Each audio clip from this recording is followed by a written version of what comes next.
સુરત શહેરમાં કાયદો અને વ્યવસ્થાની વધતી કથળતી અને ગુનાઓના વધતા આંકડા ગંભીર ચિંતાનો વિષય.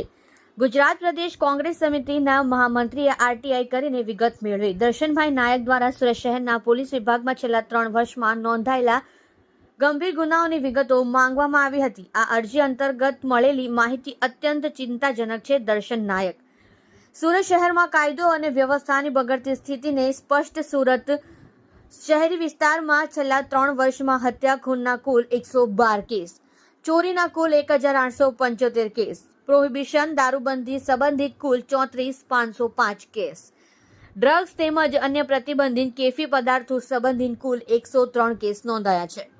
આપ જોઈ રહ્યા છો ગુજરાતની સૌથી પહેલા ખબર આપતી Surat express news channel. Director Rajesh મંગલેની સાથે. જી સાહેબ, આરટીઆઈ કરી જે ક્રાઇમ રેટને લઈને કેવા પ્રકારનો આપણે માહિતી મળી?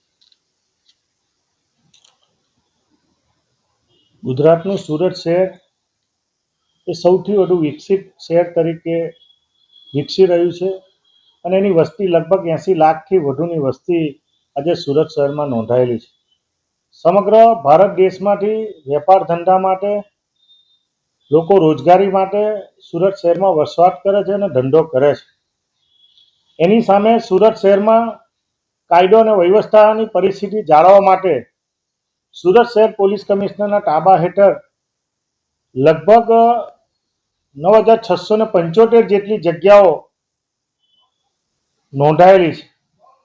પરંતુ જે માહિતી મને મળી હતી તે અંતર્ગત આ જગ્યાઓમાં 35% વધુ જગ્યાઓ એટલે લગભગ 6,775 આશરે એટલી જગ્યાઓ ભરાયેલી છે અને 3500થી વધુની જગ્યાએ police assistant police commissioner, police sub inspector, inspector, અન્ય તમામ પ્રકારના જે મહેકમો છે એ મહેકમોની જગ્યાઓ ખાલી છે.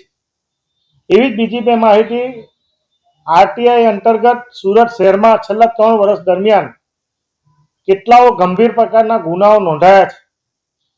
લગભગ 70થી 75% જેટલા સુરત શહેરના પોલીસ સ્ટેશનના વિભાગે મને જે માહિતી આપી છે એ માહિતી અંતર્ગત તમે જો તો લગભગ 115થી વધુ હત્યાના કેસો સુરત શહેરમાં નોંધાયા છે. એ જ રીતે 1875 જેટલા ચોરીના કેસો પણ છેલ્લા 3 વર્ષ દરમિયાન નોંધાયા છે. નવાઈની વાત એ છે કે ગુજરાતમાં દારૂબંધી છે, પરંતુ સૌથી વધુ પ્રોહિબિશનના કેસ લગભગ 35,000થી વધુ જેટલા કેસો આ પોલીસના ચોપડે નોંધાયેલા છે. ડ્રગ્સ